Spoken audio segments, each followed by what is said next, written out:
హే guys, నేను మీ భద్రాని. Welcome to Bhadra tech Telugu YouTube channel. తల్లికి వందనంకి సంబంధించి ఇప్పుడిప్పుడే ఆంధ్రప్రదేశ్ రాష్ట్ర గవర్నమెంట్ అప్డేట్ అయితే ఇవ్వడం జరిగింది. ఈ అప్డేట్ ప్రకారం ఏ స్టూడెంట్స్కి తల్లి వందనం అయితే ఎలిజిబుల్ అవుతారు, లేకపోతే అటెండెన్స్ అనేది ఎంత ఉండాలి, లేకపోతే ఎప్పటి నుంచి పథకం అనేది ప్రారంభం అవబోతుంది, అలాగే దీనికి సంబంధించి కంప్లీట్గా మనకి ఒక జీవో అనేది అయితే రిలీజ్ చేయడం జరిగింది. ఈ జీవో గురించి తల్లికి వందనం, చాలామందికి తల్లికి వందనం కంటే అమ్మఒడి గురించి అయితే బాగా తెలుసు. సో ఏదైతే స్కీమ్ అనేది ఉందో ఈ స్కీమ్ గురించి ఒకసారి క్లియర్గా అయితే మాట్లాడుకుందాం. గాయస్, ఇంకా వీడియోని లైక్ చేయకపోతే లైక్ చేయండి. ప్రతిరోజు డైలీ అప్డేట్స్ పొందాలనుకుంటే మన ఛానల్ని సబ్స్క్రైబ్ అయితే చేసుకోండి.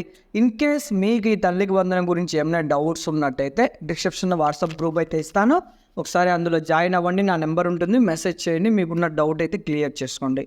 సో ఇకపోతే ఇక్కడ మనకు తల్లికి వందనకు సంబంధించి లేటెస్ట్గా నిన్న ఈవినింగ్ మనకి జీవో అయితే రిలీజ్ చేయడం జరిగింది. ఈ జీవో ప్రకారం మనకి పేదరికం కారణంగా ఏ ఒక్క పిల్లవాడు చదువుకు దూరం అవ్వకుండా ఉండాలనే ఉద్దేశంతో ఆంధ్రప్రదేశ్ రాష్ట్ర గవర్నమెంట్ తల్లికి వందనం అనే ప్రభుత్వ పథకాన్ని అయితే తీసుకురావడం జరిగింది.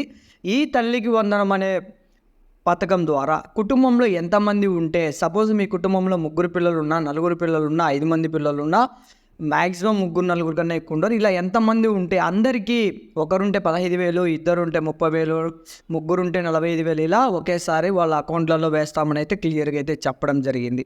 ఇకపోతే ఈ పథకం ద్వారా 1వ తరగతి నుండి 12వ తరగతి, 12వ తరగతి అంటే ఫస్ట్ ఇయర్, సెకండ్ ఇయర్ 2 అయితే వస్తుంది. చదువుతున్న తల్లులకు ప్రభుత్వం నేరుగా 15,000 వార్షిక ఆర్థిక అంటే ఏదైతే వార్షిక ఆదాయం బట్టి వాళ్ళ యొక్క స్థితిగతిని, ఎందుకంటే బీపీఎల్ రేషన్ కార్డు ఉన్న వాళ్ళకి మాత్రమే, అంటే కొంతమంది ఉంటారు ఇన్కమ్ ట్యాక్స్ పే చేసేవాళ్ళు, ఎంప్లాయీ ఉన్న వాళ్ళు, ఇలా కాకుండా అర్హతలకు అనుగుణంగా ఎలిజిబిలిటీ అయిన మహిళలకి సంవత్సరానికి 15,000 రూపాయలు తల్లికి వందనంగా 1వ తరగతి నుంచి 12వ తరగతి వరకు సో వీళ్ళకి డబ్బులు అనేది క్రెడిట్ చేస్తామని అయితే చెప్పారు. ఇకపోతే బీపీఎల్ అంటే ఏదైతే బిలో ప్రాపర్టీ లైన్, దారిద్ర్య రేఖ కన్నా దిగువగా ఉన్న కుటుంబాలు మాత్రమే ఈ స్కీమ్కి అయితే ఎలిజిబుల్ అవుతారు. ఇకపోతే విద్యార్థులకు తప్పనిసరిగా హాజరు 75% అయితే మించి ఉండాలని అయితే గవర్నమెంట్ అయితే అప్డేట్ ఇవ్వడం జరిగింది. సో సపోజు చాలామంది స్కూల్స్కి అయితే సరిగా వెళ్ళరు, అలాగా స్కూల్కి సంబంధించి అటెండెన్స్ అనేది చాలా తక్కువగా ఉంటుంది. ఇలా తక్కువగా ఉన్న వాళ్ళు ఖచ్చితంగా 100% ఈ తల్లికి వందనం స్కీమ్ అనేది ఎప్పటి నుంచి అయితే లాంచ్ అవుతుందో అప్పటికి ఒక సంవత్సరం డేటా ఫ్రీగా తీసుకుంటారు. ఆ ఫ్రీ డేటాలో మీది కనుక అటెండెన్స్ అనేది తక్కువగా ఉంటే స్కీమ్ అనేది అయితే రాదు. 75% అనేది ఎక్కువగా ఉండాలి. ఇకపోతే ఆధార్ కార్డు ధృవీకరణ ద్వారా ఈ పథకానికి సంబంధించి ధృవీకరణ ఉంటుంది. కావున తల్లులకు సంరక్షణకు కార్డు తప్పనిసరిగా ఉండాలి. సో ఎవరైతే తల్లిదండ్రులు అయితే ఉంటారో వీళ్ళకి, స్టూడెంట్కి తప్పనిసరిగా ఆధార్ కార్డు అయితే ఉండాలి. ఇన్ కేస్ తల్లి కానీ తండ్రి కానీ లేని వాళ్ళు గార్డియన్గా, వాళ్ళకి సంబంధించిన ఎవరైతే పేరెంట్స్ లేకుండా ఉంటారో గార్డియన్గా చిన్నానో, పెదమ్మో, లేకపోతే అవ్వో, జయో, సో వాళ్ళకి కూడా ఖచ్చితంగా ఆధార్ కార్డు అనేది అయితే ఉండాలి.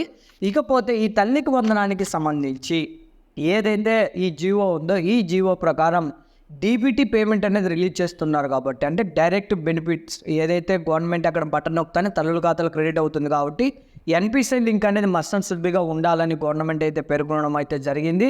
సో ఇది గాయస్, ఈ జీవోకి సంబంధించి పూర్తి ఇన్ఫర్మేషన్ మీకు ఏదైనా కావాలంటే డిస్క్రిప్షన్లో నేను లింక్ అయితే ఇస్తాను. అక్కడ మన తల్లికి వందనకి సంబంధించిన వెబ్సైట్ అయితే ఉంటుంది. ఆ వెబ్సైట్ అయితే ఓపెన్ చేసుకొని సో వాట్ అనేది క్లియర్గా అయితే చెక్ చేయండి.